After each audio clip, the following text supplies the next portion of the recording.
یہ لوگوں کو صحیح اور خالص دین جو دین اسلام ہے اللہ نے فرمایا ہے یہ اس کی طرف راغب بھی کرتے ہیں، لیکن ان کا ہتھیار کیا ہے، ان کا حربہ کیا ہے؟ محبت اور خدمت۔ بابا جی نے ایک جگہ لکھا میرے پاس لینے اور دینے والی چیز محبت ہے، لے لو۔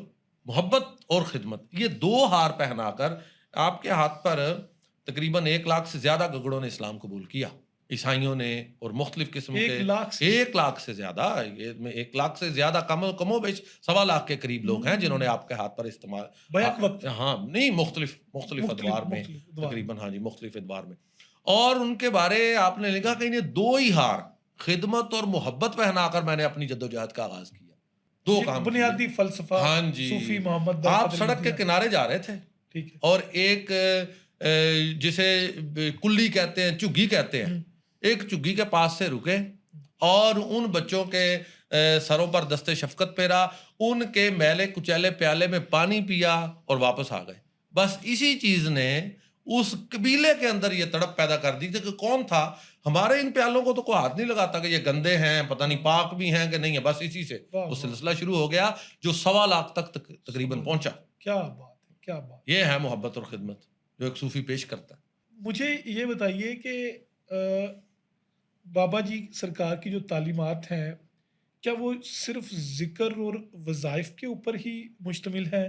کیونکہ اکثر و بیشتر جب بھی صوفی محمد برکت علی لدھیانوی رحمۃ اللہ علیہ السلام کا نام آتا ہے، جب بھی ہم دربار شریف پر جاتے ہیں تو وہاں پر مخصوص انداز سے ورد ہو رہا ہوتا ہے اور لوگ وہی دیکھتے ہیں، اور ایک مخصوص قسم کا لباس، سوال کا دوسرا حصہ بھی کہ یہ مخصوص قسم کا لباس جو ہے اور جو ٹوپی جو ہے یہ کوئی شرط ہے کہ مریدین یا ان کے چاہنے والے یہ لازمی پہنے اور یہ لازمی اس طرح کا کاسٹیوم جو ہے وہ ویئر کر کے رکھیں؟ مطلب میرا سوال یہ ہے، دونوں سوالوں کو اکٹھا کر دیتے ہیں کہ بابا جی کا یہ جو طرز لباس ہے اس کے پیچھے کیا حکمت ہے، اور نمبر 2 کیا صرف وظائف تک وہ ورد تک محدود ہے؟ یہ جو دوسرا سوال ہے میں پہلے اس کو ایڈریس کرتا ہوں۔ ایسی کوئی شرط نہیں ہے، ٹھیک ہے۔ یہ لباس بنیادی طور پر بابا جی سرکار رحمۃ اللہ علیہ کا اپنا معمول یہ تھا کہ آپ یہ خاکی کھدر کا لباس پہنتے، ایک مخصوص طرح کی، جس طرح میں نے بھی ابھی یہ ٹوپی پہنی ہوئی ہے یہ پہنتے، لیکن ایسی کوئی پابندی نہیں ہے اس نظام میں، اس سسٹم میں کہ یہ نہ کیا جائے تو وہ بندہ دارالاحسان بھی نہیں کہلائے گا۔ حتیٰ کہ میں آپ کو بتاؤں کہ بابا جی سرکار کے زمانے کی اب تو کلرڈ تصویریں موجود ہیں، ان کو نکال لیا جائے۔ ٹھیک ہے۔ بابا جی کی اپنی مجلس میں اگر 15 لوگ تصویر میں نظر آ رہے ہیں نا تو ان میں 2 یا 3 ہوں گے اس طرح کے لباس والے۔ یہ تو بابا جی سرکار کی ذاتی مجلس کا میں بتا رہا ہوں۔ ٹھیک ہے۔ اور بابا جی سرکار کے نائب محتمم تھے میاں محمد شفیع گوندل صاحب۔ میاں محمد شفیع گوندل صاحب کو شاید ہی کسی نے اس ٹوپی میں دیکھا ہو، یہ نائب محتمم ہیں جنہیں بابا جی نے کہا میرے بعد یہ محتمم ہوگا، شاید ہی کسی نے دیکھا، وہ تو پگڑی باندھتے تھے۔ اچھا۔ قبلہ خان صاحب رحمۃ اللہ علیہ بابا جی کے بڑے سینئر دوستوں اور ساتھیوں میں سے تھے اور دربار عالیہ کی بڑی باوقار شخصیت ہیں، وہ کبھی بھی اس ٹوپی میں نظر نہیں آئے، وہ تو خاکی لباس میں بھی کبھی نظر نہیں آئے، بہت کم کوئی ایک آدھی تصویر ہوگی کبھی خاکی لباس میں ہوگی، وہ وائٹ لباس میں ہوتے تھے۔ اب چونکہ جب کوئی ایک نظام ایک تحریک کی صورت اختیار کرتا ہے تو تھوڑا سا لوگوں میں یہ رجحان بننے لگتا ہے۔ یہ ضرور ہے کہ اب لوگ اس محبت میں کہ ہمارے شیخ نے یہ رنگ پہنا ہے وہ یہ رنگ پہننے کی کوشش کرتے ہیں اور یہ ٹوپی اس طرح کی سجانے کی اور کوشش کرتے ہیں، لیکن یہ کسی بھی قسم کی پابندی نہیں ہے۔ دوسری بات جو آپ کر رہے ہیں کہ کیا دارالسان کا نظام ذکر اذکار ہی ہے، بالکل ایسا نہیں۔ آپ دربار عالیہ کی بات کر رہے ہیں تو دربار عالیہ پر ہی بہت بڑا آئی کیمپ لگتا ہے جو صرف ذکر اذکار کی بنیاد پر نہیں ہے، تو ہر 6 ماہ کے بعد لاکھوں لوگوں کو بینائی کی سہولیات فراہم کی جاتی ہیں، اور حتیٰ کہ ہر کیمپ میں اب تو مادرزاد نابینے جو پیدائشی طور پر بلائنڈ ہیں وہ بھی بنائی کی دولت سے مالا مال ہو رہے ہیں، یہ تعداد بھی اب ہزاروں میں جا پہنچی ہے۔ تو اور یہ جو مخصوص اوراد و وظائف ہیں، ضرور ایسا ہی ہے کہ صوفی صاحب بہت زیادہ اوراد و وظائف پہ مشغول رہتے تھے، لیکن آپ ایسی ملٹی ڈائمینشنل شخصیت تھے کہ صرف اوراد و وظائف میں اوراد بھی اپنے اور پر چل رہے ہیں، اور مخلوق کی خدمت، اور مخلوق میں طلباء کی خدمت بھی ہے، غریبوں کی خدمت بھی ہے، یتامہ کی خدمت بھی ہے، جزامیوں کی خدمت بھی ہے، قیدیوں کی خدمت بھی ہے، ٹھیک ہے، اور اس کے ساتھ ساتھ بیماروں کی، اور بیمار کی تو سب سے پہلے قدم پر ہے۔ اور صرف یہی نہیں ہے کہ دربار عالیہ پر آئی کیمپ ہے، دربار عالیہ پر دیسی مطب بھی ہے، دواخانہ بھی ہے جو سارا سال چلتا ہے، اس میں بھی بیماروں کی خدمت ہو رہی ہے، اور ایسے بے شمار آپ کو بہت بڑے عہدوں پر آفیسرز مل جائیں گے جو اس بات کا دعویٰ کرتے ہیں کہ ہم تعلیمی بابا جی کی فیسیں بھرنے کی وجہ سے، جو ان کی فیسیں بھرتے رہے ہیں بابا جی یونیورسٹیوں کی، کالجوں کی، وہ اپنی تعلیم جاری رکھنے کے اور اس مقام تک پہنچنے کے قابل ہو چکے ہیں۔ بابا جی کی جو سروس ہے ہیومینٹی کے لیے، اس کے اوپر ہم اب بالکل سیر اصل گفتگو کریں گے، لیکن ہم کچھ واقعات کو ڈسکس کرنا چاہتے ہیں جو ہمیں سوشل میڈیا پر نظر بھی آتے ہیں، اور جو لوگوں کی زبان زد عام بھی ہیں کہ نواز شریف صاحب آئے اور بابا جی نے کہا کہ ایک وقت آئے گا کہ پاکستان کی ہاں میں دنیا کی ہاں ہوگی اور پاکستان کی نا میں اقوام عالم کے جو فیصلے ہیں وہ پاکستان کی ہاں یا نا میں ہوں گے۔ یہ نواز شریف کا جو واقعہ ہے اس میں کتنی صداقت ہے، اور یہ اصل واقعہ کیا ہے؟ ہم اپنے ناظرین تک یہ پہنچانا چاہتے ہیں کہ کوئی ٹیگ نہ لگ جائے کہ بابا جی جو ہے وہ سیاسی بندے ان کے دربار پہ آ رہے تھے۔ یہ پورے واقعے کو ذرا کھول کے بیان کر دیں۔ ایک تو یہ جس جانب آپ اشارہ کر رہے ہیں کہ آپ نے پاکستان کے جو عروج کی بشارت دی کہ پاکستان کی ہاں اور نہ میں اقوام عالم کے فیصلے ہوا کریں گے، اقوام عالم کے، اس کا نواز شریف کے ساتھ کوئی تعلق نہیں ہے۔ یہ نواز شریف کی موجودگی میں نہیں کہا، اچھا، یہ آپ نے پہلی دفعہ کہا 1971 میں، جب مشرقی پاکستان ٹوٹا ہے اور انتہائی مایوسی کا عالم ہے، اور قوم دیکھ رہی ہے کہ یہ نئی مملکت ابھی 50 سیڑھیاں 25 سال تقریباً ہونے کو آئے ہیں اور یہ کیا ہو گیا ہے۔ اس مایوسی کے عالم میں بابا جی کا یہ جو فکرے نمودار ہوئے ہیں نا، ماہنامہ دارالفسان اس زمانے میں آپ نکالا کرتے تھے، اس ماہنامے میں یہ پہلی دفعہ یہ جو ہیں آپ کے کلمات نکلے ہیں، اور اس نے قوم کو دوبارہ سے اس کا مورال بلند کیا، قوم کے حوصلے بلند کیے کہ یہ معمولی ہار ہے، یہ تو راستے کے رکاوٹیں ہیں، آتی ہیں، یہ تو چلتی ہے تجھے اونچا اڑانے کے لیے، اس سے گھبرانا نہیں چاہیے۔ تو یہ ایک بالکل علیحدہ چیز ہے۔ آپ نے اس وقت اس کا ذکر کیا، پھر 1974 میں دوبارہ آپ نے اسے دہرایا جبکہ پاکستان میں اسلامی سربراہی کانفرنس ہو رہی تھی، یہ بھٹو کا عہد ہے۔ پھر آپ نے دوبارہ اسے 1992 میں دہرایا جب پی ٹی وی نے آپ کا انٹرویو کیا، اور اس طرح آپ ساری زندگی اسے دہراتے رہے، اور آخر زمانے میں تو آپ نے اسے اتنے زور سے دہرایا، آپ نے کہا میں پاکستان کا محب ہوں، میں نے اپنے کہنے کا حق ادا کر دیا ہے۔ اور اس ویڈیو کو آپ دیکھیں، آپ اتنا زور دیتے ہیں کہ پاکستان کی ہاں اور نہ میں اقوام عالم کے فیصلے، ایسے جیسے فقیر درویش اپنی آنکھوں سے دیکھ رہا ہے کہ یہ ہوگا۔ اچھا احمد صاحب، اسی بات کو آگے لے کے چلتے، میں یہاں پہ آپ کو روک رہا ہوں کہ 71 کا زخم تو ہے، لیکن اس کے بعد پاکستان نے بدترین قسم کا ایک مارشل لا بھی دیکھا۔ پاکستان نے جو ہے وہ ایک عجیب قسم کی سچویشن کو بھی فیس کیا کہ جب اپنے آپ کو سب سے بڑا جمہوری لیڈر کہنے والا ذوالفقار علی بھٹو، اس کی پھانسی بھی ہوئی، لیکن اس کے باوجود بھی اتنا بڑا دعویٰ۔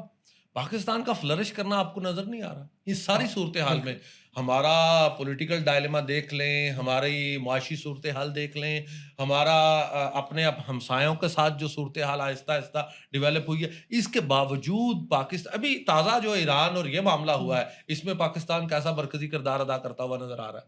تو یہ درویش کی آنکھ تو دیکھ رہی تھی کہ ہم جتنے بھی مشکل حالات سے دوچار ہیں، ہماری مرکزی حیثیت کو نہیں متاثر کیا جا سکتا، ہمیں سائڈ لائن نہیں کیا جا سکے گا ان معاملات میں۔ پورا مڈل ایسٹ دیکھتا ہے ہماری طرف، اور یہ ابھی نہیں ہوا ہے، یہ ہمیشہ سے ہی ایسے ہے۔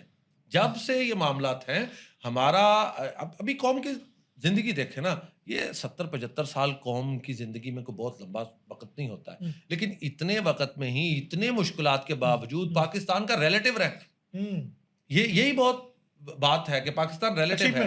جب ہم کہتے ہیں نا چائنا آزاد ہوا، بھائی چائنا صدیوں پرانی مملکت ہے، بالکل ایسے ہی، وہ اب پاکستان کی تو تاریخ ہی 14 اگست 1947 سے شروع ہو رہی ہے۔ انڈیا آزاد ہوا، لیکن انڈیا کب سے ہے؟ 1000 سال، ہاں 1000 سال سے بھی زیادہ سے، ٹھیک ہے نا۔ یہ خطے صرف اور صرف قدیم پائے جاتے تھے اور یہ بطور ملک پائے جاتے تھے۔ ایران کبھی ساسانی مملکت تھا 2500 سال، ہاں جی، کبھی پھر اسلام آ گیا، پھر اسلامی سلطنت بن گیا، لیکن یہ تو ایک بالکل ہی نیا، ایک سمجھ لیں کہ نوزائیدہ بچہ ہو کر یہ جوان اور بوڑھوں کے برابر کھڑا ہے۔ یہ درویش دیکھ رہا تھا کہ اس کا مستقبل بڑا روشن ہے۔ پھر یہ نواز شریف والا جو واقعہ ہے، یہ واقعہ کس طرح تھا؟ یہ نواز شریف والے واقعے کا جو ہے، اصل میں یہ جو بابا جی جس طریقت سے ہیں، یہ چشتی اور صابری طریقت ہے۔ ٹھیک، یہ چشتی اور صابری طریقت میں آپ دیکھ لیں، معین الدین چشتی اجمیری رحمۃ اللہ علیہ، نظام الدین اولیاء رحمۃ اللہ علیہ، وقت کے حاکم ان کے آگے جھکتے رہے، واہ، وقت کے حاکم ان سے بے نیاز نہیں رہ سکے، ان سے صرف نظر نہیں کر سکے، ان سے آنکھیں نہیں پھیر سکے۔ نظام الدین اولیاء کی خدمت میں تو بار بار اس وقت کا حاکم عرض کرتا ہے کہ میں آپ کی خانقاہ میں آنا چاہتا ہوں، لیکن آپ اسے آنے کی اجازت نہیں دے رہے ہیں۔ تو یہ ایسا سلسلہ ہے کہ یہ سمجھ لیں کہ وہ ایک لفظ بولا جاتا ہے پرکھوں سے ہی اس سلسلے میں ایسے ہی ہے کہ جب بھی کوئی وقت کا شیخ نمودار ہوتا ہے تو وقت کا حاکم اس سے آنکھیں پھیر نہیں سکتا ہے۔ یہی بابا جی کے ساتھ ہوا۔ ٹھیک ہے، ابھی ذوالفقار علی بھٹو کے ساتھ بابا جی کے کو براہ راست رابطے کے شواہد میں نے نہیں دیکھے، کم از کم ٹھیک ہے، نہیں ہے، صحیح ہے۔ لیکن یہ وہی عہد ہے جب بابا جی کی کتاب جس کے کتاب العمل بالسنہ المعروف بھی ترتیب شریف کہا جاتا ہے، 7 جلدوں پر بہت ضخیم کتاب ہے۔ میں وزن بتا دیتا ہوں، 1 من وزنی کتاب ہے یہ کتاب، 40 کلو۔ ہاں جی، حدیث پر بڑا شاندار مجموعہ ہے۔ اور یہ ذوالفقار علی بھٹو کے عہد میں جو اسلامی سربراہی کانفرنس ہو رہی ہے، اس میں یہ کتاب حکومت پاکستان کی طرف سے سارے اسلامی سربراہوں کو بطور تحفہ پیش کی جاتی ہے۔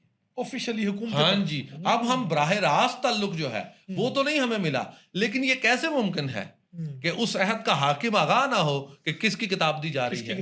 اور مولانا کوثر نیازی جو بھٹو کی کابینہ کے وفاقی مذہبی امور کے وزیر تھے، انہیں بھیجا گیا تھا کہ ذرا چیک کر کے آؤ کیسا ادارہ ہے، کیا ایجنڈا ہے، کوئی حکومت مخالف بات تو نہیں ہے۔ لیکن صورت کیا ہوئی کہ کوثر نیازی آتے ہیں اور بابا جی کو دیکھ کر ایسے متاثر ہوئے کہ انہوں نے جا کر اگلے دن اخبار میں مضمون لکھا جنہیں میں نے دیکھا کے عنوان سے، کہ میں تو حیران ہی ہو گیا ہوں بندہ دیکھ کر کہ ایسا بندہ بھی دھرتی پر پایا جاتا ہے۔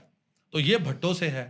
پھر اس کے بعد ضیاء الحق ہے، ضیاء الحق سے بھی آپ کا براہ راست آپ کبھی نہیں ملے، ضیاء الحق کبھی نہیں آئے دربار عالیہ میں، لیکن ضیاء الحق نے ایک مشاہد کانفرنس کرائی، صحیح، مشاہد کانفرنس لاہور میں رکھی اور بابا جی کو بھی دعوت نامہ بھیجا، ٹھیک ہے، بابا جی نہیں شامل ہوئے۔ ضیاء الحق نے فیصل آباد کے ڈپٹی کمشنر کو کہا کہ ہیلی کاپٹر لے کر پہنچو، صوفی صاحب کو وہاں سے لو اور چند منٹ کے لیے انہیں کہیں کہ آپ کو ہیلی کاپٹر پر لے جاتے ہیں، ہیلی کاپٹر پر واپس لے آتے ہیں اور آپ شامل ہو جائیں اس مشاہد کانفرنس میں۔ صوفی صاحب کے پاس ہیلی کاپٹر پہنچا، اسی ابھی جہاں آپ کا مزار ہے اس کے قریب ہی۔ کمشنر صاحب نے حاضر ہو کر بتایا جی کہ صدر پاکستان ضیاء الحق صاحب کا یہ پیغام ہے آپ کے لیے۔ بابا جی نے ایک پیج لیا، اس پر لکھا صدر پاکستان ضیاء الحق صاحب السلام علیکم، فقیر لوگ بادشاہوں کے گھر نہیں جایا کرتے، شکریہ۔ تو یہ دوسرے حاکم کی میں بات کر رہا ہوں، اس سے بھی ظاہر ہے کہ کیسے ممکن ہے وہ جانتا نہ ہوتا۔ براہ راست نہیں، ہم نے کوئی ابھی تک ہمارے پاس کوئی گواہی نہیں ہے، بلکہ مضبوط، ہاں کیسا آپ جانتے ہیں بھائی فوج اس کے پاس، سب سے مضبوط، ہاں جی ضیاء الحق صاحب۔ ہاں جی ہاں جی۔ پھر بات آتی ہے میاں نواز شریف کی۔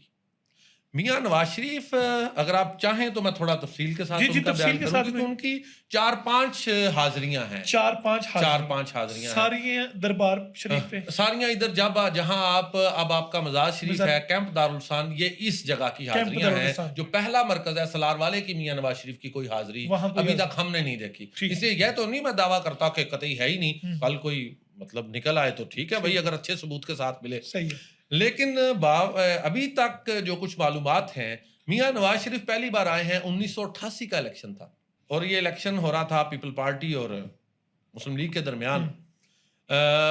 بابا جی کے پاس ایک شخصیت ہوا کرتے تھے، مجذوب تھے اور بڑے جلالی بزرگ تھے، خان عبدالصمد خان صاحب حلواروی، اب ان کا مزار صادق آباد میں ہے۔ بابا جی اکثر اہم موقعوں پر انہیں دعا کے لیے بھی طلب فرماتے اور یہ مجلس کا روحانی احوال بھی رقم کرتے۔ انہیں بابا جی نے بلایا اور کہا کہ نواز شریف کے لیے دعا کریں۔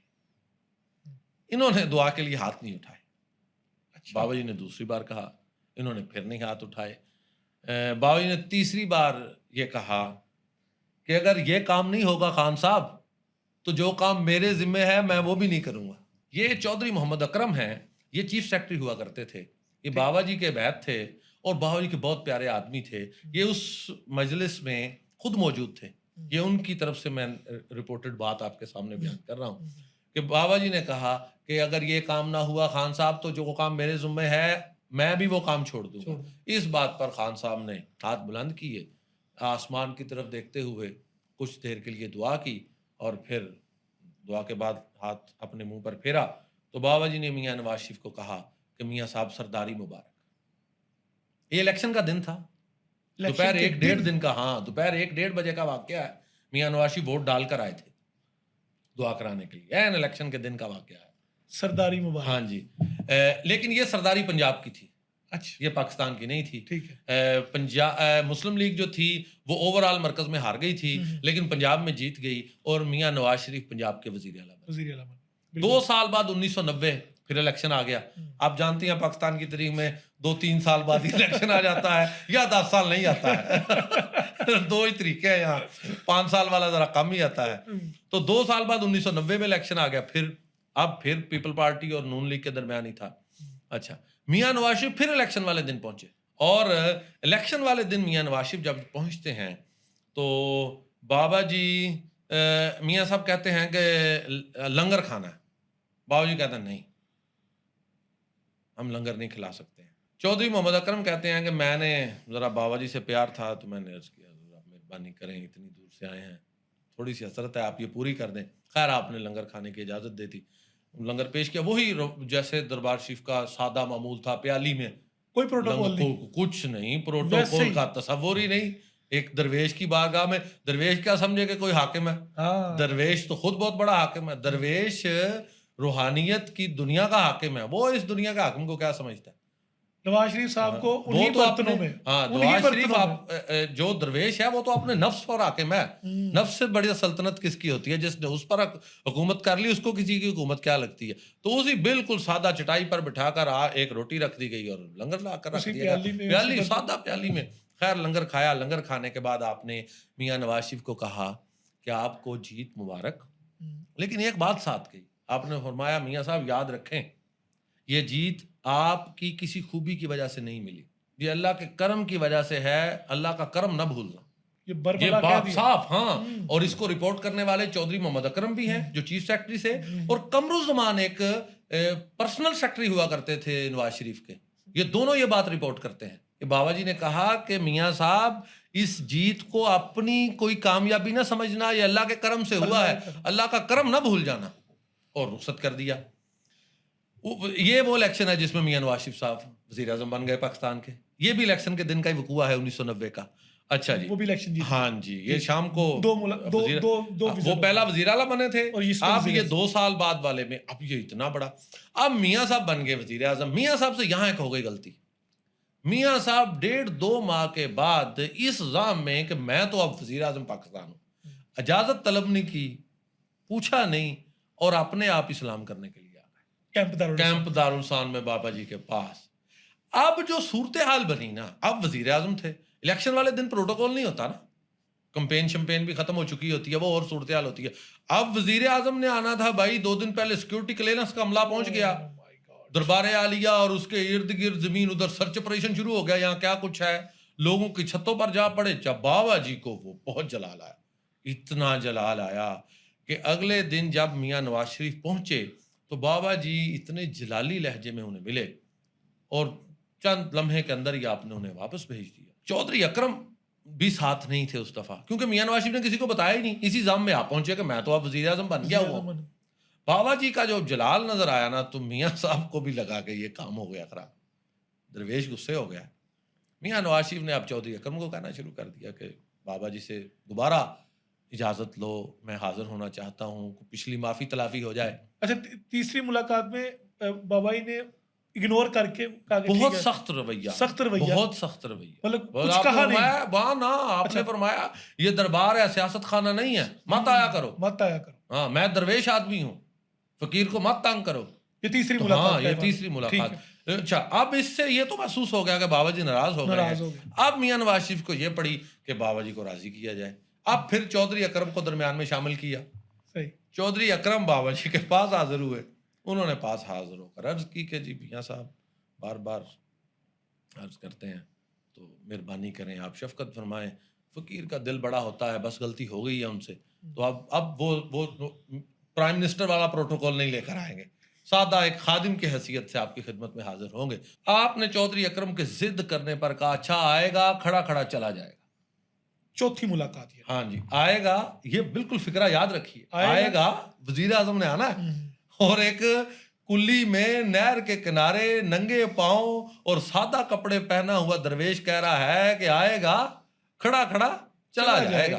خیر جی چودھری اکرم نے سوچا اجازت ملی، جان چھٹی، ادھر بھی وزیر اعظم ہے تو میں چیف سیکرٹری ہوں تو جا کر خوشخبری سناؤں. جا کر بتایا جی میاں صاحب اجازت مل گئی. اب دل میں کہ جب چلے ہی جائیں گے تو بیٹھ بھی جائیں گے. تو جی پہنچ گئے میاں صاحب. چودھری اکرم بھی اب ساتھ ہیں. یہ جس جگہ پر بابا جی سرکار کا مزار ہے آپ نے وہ جگہ دیکھی ہوئی ہے. اس کو بابا جی سرکار صابری کلی کہا کرتے تھے. صابری کلی. ہاں جی. حضرت علاؤدین علی احمد صابر کلیل والے جو حضرت بابا جی پاک پتن والے جو ہیں فرید الدین گنج شکر ان کے بھانجے ہیں. بابا جی کو سارا فیض صابر صاحب سے تھا اس لیے آپ صابری بھی ہیں. تو وہ صابری کلی تھی. یہ میاں نواز شریف چل کے ادھر سے ادھر آئے ہیں. بابا جی جلدی اٹھے ہیں اور صابری کلی کے قریب آ گئے ہیں کہ یہاں کھڑے کھڑی میں نے انہیں رخصت کرنا ہے. وہ بات ہوئی ہے کہ آئے گا کھڑا چلا جائے گا. چودھری اکرم کہتے ہیں کہ مجھے نواز شریف راستے میں کہنے لگے کہ میں نے آج بابا جی کی خدمت میں کچھ پیسے بھی پیش کرنے. میں نے کہا جی کتنے؟ کہتے 20-22 لاکھ ہیں. وہ بات اصل میں وہی تھی کہ مجھ سے غلطی ہو گئی ہے تو اب معافی بھی اور چلو کچھ تھوڑا نذرانہ بھی ہو جائے, کسی طریقے سے تلافی ہو جائے جو کچھ روایتی درویش. ہاں تو چودھری اکرم صاحب نے کہا میں کر لوں گا بات, انشاءاللہ عرض کر لوں گا. تو چلیں جب پاس پہنچے ہیں بابا جی سرکار نے سلام لیتے ہی دعا کری ہاتھ کھڑے کیے اس کلی کے پاس کھڑے ہو کر. وہ آپ کلی بھی دیکھا ہے وہ گول سی ہے. اس وقت یہ سادہ ہوا کرتی تھی, شہتوت ٹالی بیری اس کی شاخوں کے ساتھ بنی تھی, اس طرح نہیں تھی. اب تو بڑی نفیس کلی ہے تو وہ بڑی سادہ سی تھی. بہرحال وہ کلی فقر کا شان تھی, یہ بھی بڑی شان والی ہے, لیکن جو بابا جی کے اپنے ہاتھوں سے بنی ہوئی تھی اس کی کیا بات تھی. اچھا بابا جی نے دعا کے لیے ہاتھ کھڑے کیے. کوئی چند سیکنڈ, آپ کے دعا کے ہاتھ اتنے ہی ہوتے تھے, چند سیکنڈ, بہت لمبی دیر تک دعا نہیں فرمایا کرتے تھے. بس اتنے درویش کا اتنا ہاتھ کھڑا کر دینا کافی ہوتا ہے کسی کے لیے. اچھا آپ نے ہاتھ پھیرا, چلو واپس. ہاتھ پھیرتے ہی کہا چلو واپس ہیلی کاپٹر کی طرف. چودھری اکرم نے عرض کیا جی میاں صاحب قرآن مال کی زیارت کرنا چاہتے ہیں. آپ نے فرمایا واپس, سخت لہجے. چودھری اکرم نے سمجھا کہ میں بڑا پیارا ہوں, میں پھر عرض کروں حضور نے. آپ نے فرمایا میں نے کہا تھا آئے گا کھڑا چلا جائے گا, واپس چلو. چودھری اکرم کے تو اوسان قطع ہو گئے. انہیں تو وہ پیسوں والی بات گئی بھول کہ میں نے وہ 20-22 لاکھ کی بات بھی کرنی تھی. میاں نواز شریف نے, ان کا حوصلہ کچھ اور طرح کا ہوتا ہے, انہوں نے کہا چلا اور کچھ نہیں, پیسے والی بات میں خود کر لیتا ہوں. یہ آگے ہوئے, ان کا بابا جی میں کچھ آپ کی خدمت میں نذرانہ پیش کرنا چاہوں. انہوں نے کیا پیش کرنا چاہتے ہو؟ جی کو ہے جی 20-22 لاکھ کا چیک پیش کرنا چاہتا ہوں. پاس ایک درخت تھا. آپ فرمانے اب سب سے بات سنو, سب بات سنو جتنے لوگ تھے. یہ کیا ہے؟ درخت ہے جی. اس کے اوپر کیا ہے؟ پتے ہیں. آپ نے فرمایا جو اللہ اس درخت کو اور ان پتوں کو رزق دیتا ہے وہی اللہ مجھے روز رزق دیتا ہے. اور میں نے اپنے اس اللہ سے وعدہ کیا ہوا ہے کہ میں نے روز کا رزق جو تو نے دیا آج تیری مخلوق میں تقسیم کر کے سونا ہے. جب روز صبح اٹھتا ہوں میری جیب میں کوئی پیسہ نہیں ہوتا, پھوٹی کوڑی نہیں ہوتی, اللہ روز نیا رزق عطا کرتا ہے. میں نے آپ کا دیا ہوا پیسہ قبول نہیں کرنا. اتنے سخت الفاظ میں کہا کہ دوبارہ میاں صاحب کو یہ بات کہنے کی جرت نہ ہو سکی کہ میں کچھ پیسے پیش کرنا چاہتا ہوں. اور واقعتاً وہ جو کہا تھا کہ کھڑا آئے گا اور چلا جائے گا, یہ بات ختم کر کے آپ فرمانے لگے پھر چلو واپس. اور آپ کا چلو جو ہے نا, میں ابھی آپ کو کہہ رہا ہوں, ہم نے سنا ہوا اپنے کانوں سے, بہت سخت الفاظ ہوتے تھے. اتنا کبھی تو آواز ہمارے گھر پہنچتی تھی, کسی کو کہہ رہا چلو, وہ بندہ ایک دفعہ سارا سمجھ لے کہ ماحول کانپ جاتا تھا کہ نکلو بھائی, جسے کہا جا رہا ہے, کوئی اور نہ کسی پر کوئی آفت پڑ جائے ایک درویش کی نافرمانی کر کے. بہرحال جی اسی عالم میں واپس نکل گئے. چودھری اکرم کہتے ہیں میں چند دن کے بعد بابا جی کی خدمت میں حاضر ہوا. میں نے کہا حضور بڑی سختی کی, اس دن بڑی سختی کی. آپ فرمانے لگے یہ جو ہے اس نے یہ جو بار بار یہاں لوگوں کو تنگ کرنے کا ذریعہ بنا لیا ہے, میں تو یہ سے برداشت نہیں کر سکتا ہوں. چودھری اکرم تھوڑا بے تکلف بھی تھے, کہنے لگے بابا جی وہ پرائم منسٹر ہے, تو پرائم منسٹر تو اپنے ملک میں جہاں مرضی جا سکتا ہے. آپ فرمانے لگے پرائم منسٹر ہے تو اسے کہو کہ اپنی پرائم منسٹری اپنے پرائم منسٹر ہاؤس تک محدود رکھے, ایک فقیر کی کلی تک کیوں پہنچتا ہے, فقیر کو نہ تنگ کرے.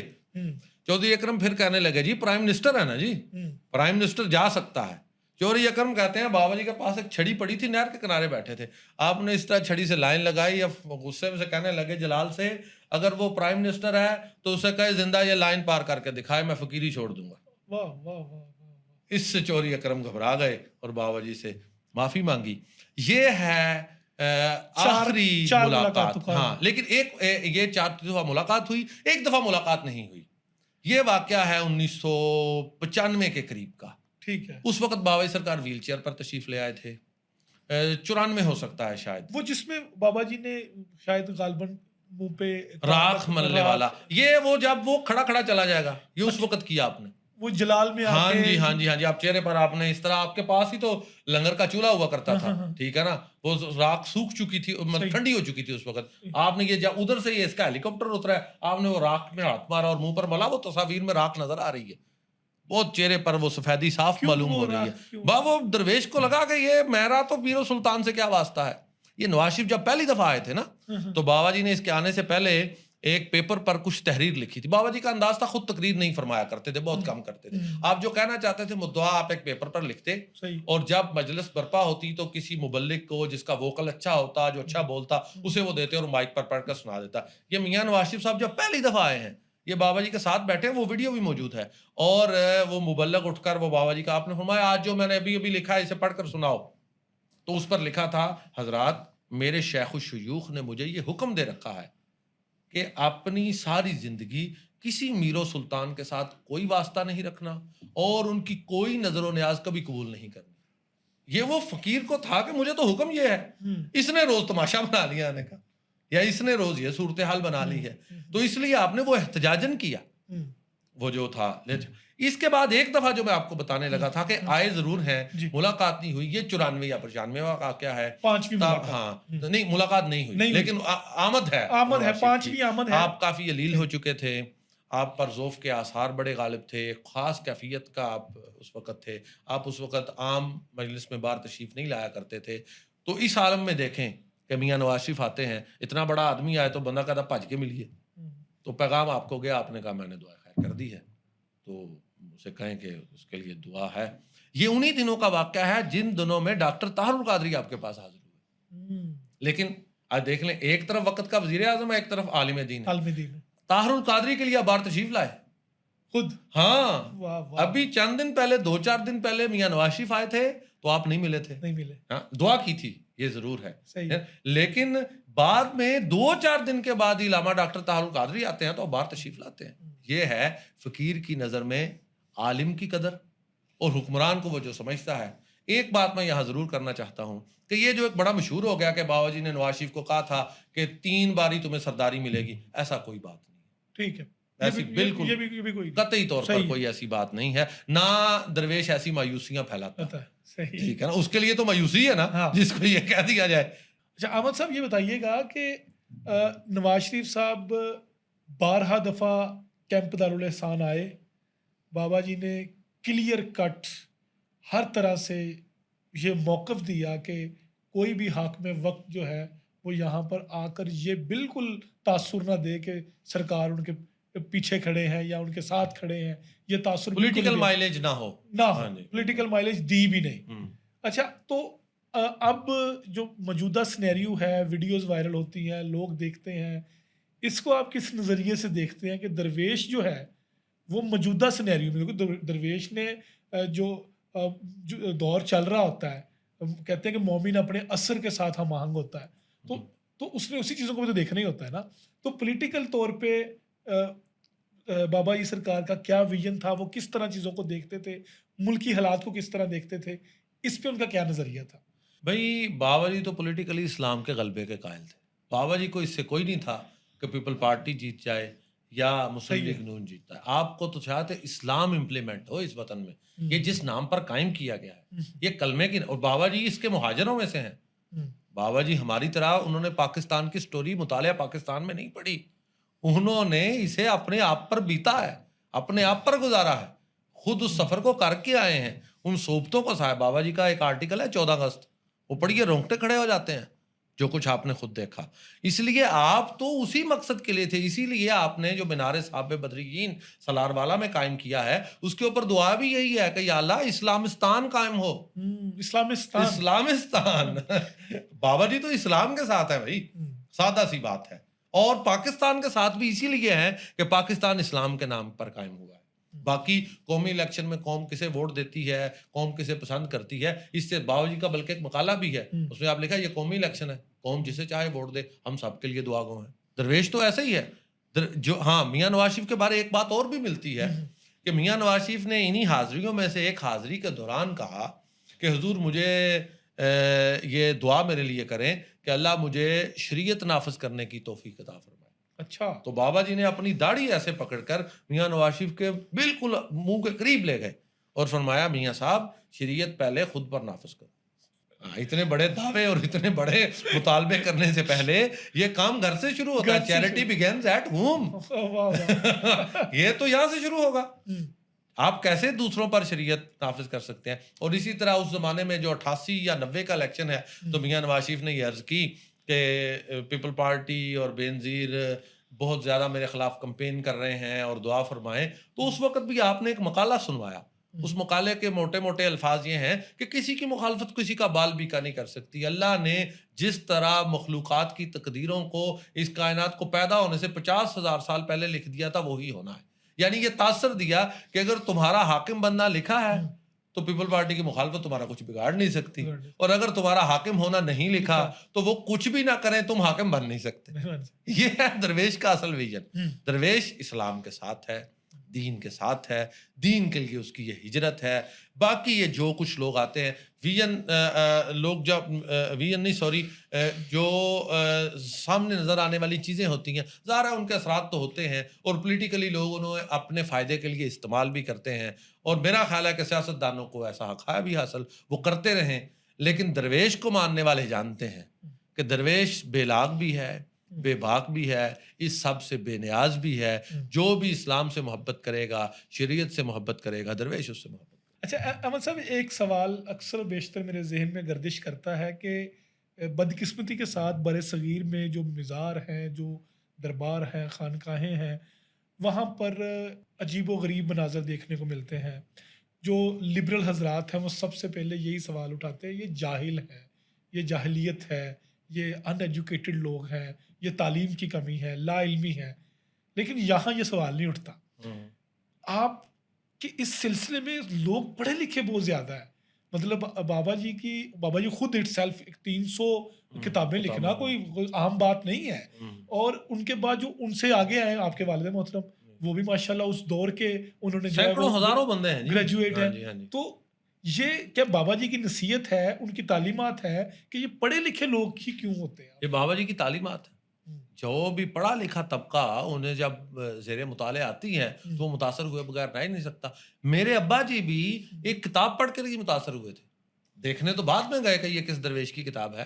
آپ کی کتاب ہے مکشوفات منازل احسان، اس کا ایک والیوم کسی نے انہیں تحفے میں دیا، وہ پڑھا تو انہوں نے کہا یار یہ جس نے لکھی ہے اگر یہ مصنف زندہ ہے تو میں اسے دیکھنا چاہتا ہوں، اسے ملنا چاہتا ہوں۔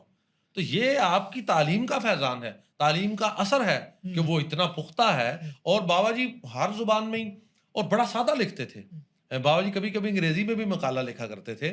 آج میں نے ابھی چند منٹ پہلے ان کی چیزوں کو دیکھ رہا تھا، انگریزی مقالوں کو، تو انہوں نے لکھا اوبے وٹ یو سے، اوبے وٹ یو سے۔ اگلا حصہ دیکھیں، اوبے وٹ یو سے اینڈ سے اونلی وٹ یو اوبے، کیا اینڈ سے اونلی وٹ یو اوبے۔ اب یہ چیز متاثر نہیں کرے گی، کوزے میں بند کر دیا، اتنا بڑا فلسفہ۔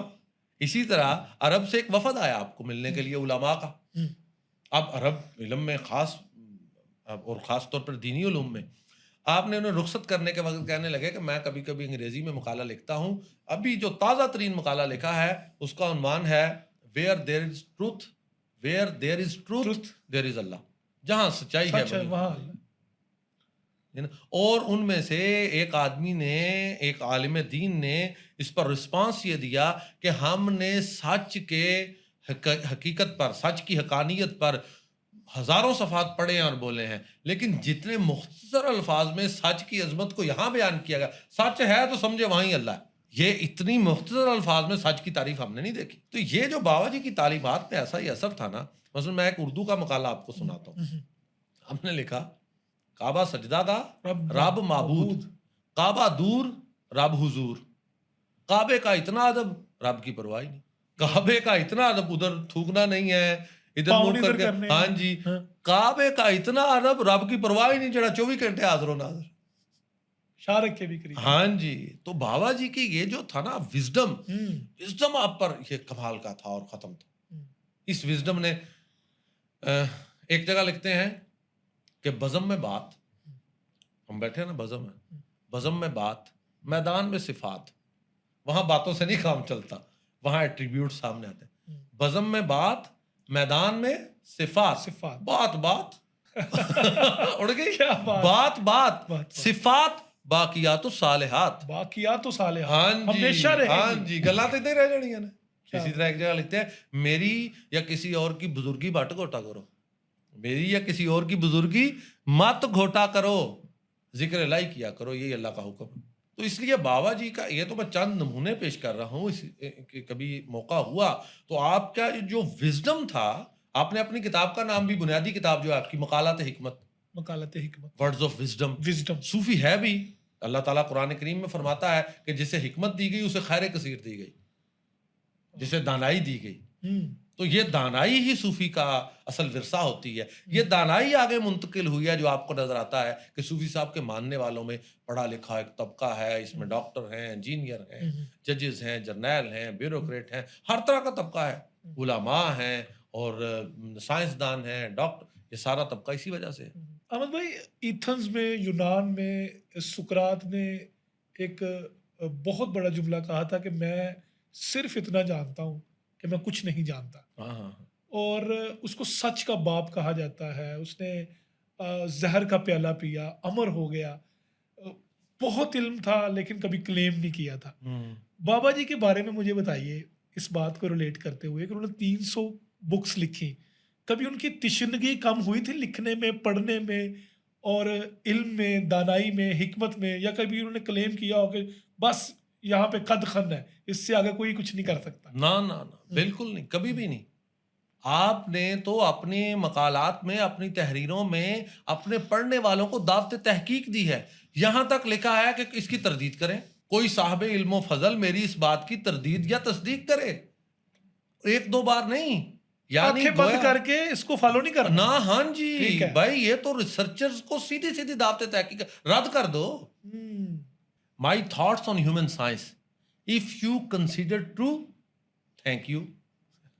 If not, forgive me. مجھے معاف کریں. دعویٰ ہی نہیں ہے. کیا بات ہے.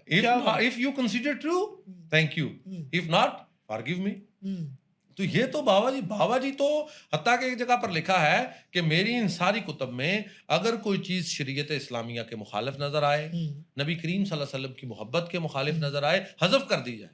یہ بابا جی نے تو ایسا نہیں کبھی بھی، نہ آپ کی تشنگی کم ہوئی اور نہ آپ نے کبھی یہ دعویٰ کیا کہ بس یہ ابینڈ لائن ہے، اس کے بعد کچھ نہیں ہے. اگرچہ کبھی آپ مقالہ لکھتے ہوئے کہتے ہیں کہ یہ ختم الکلام ہے.